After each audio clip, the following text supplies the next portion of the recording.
Gdje mi onaj moj Wendy! Ok, to te ja pitam, Wendy mi je zapravo samo mi on treba u igri, ne treba mi niti jedan od ovih tu. Ali imam fakat loše igrače i koliko ja znam nemam uopće para da kupim druge igrače, tako da je to isto super. Pazi ovo kak imam ovu frizuru.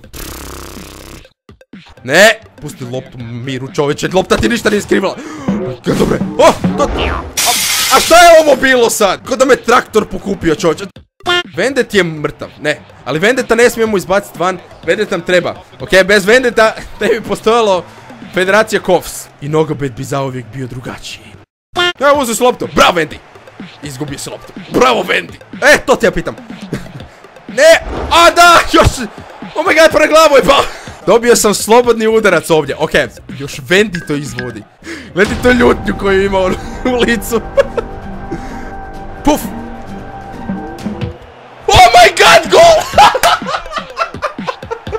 Kak je sretan. Sretan je zato što zna da ćemo izgubiti. Sad samo pusti meni da ja dođem do tvog gola i da zabij gol. Please, please, please, please, please. A je! Oh my god! Ti si živ! Pa ti si mi zabio gol, ti si jedini koji vrijediš. Šalim se, Vendi. Šalim se. Vendi! Ja ne mogu ovo više!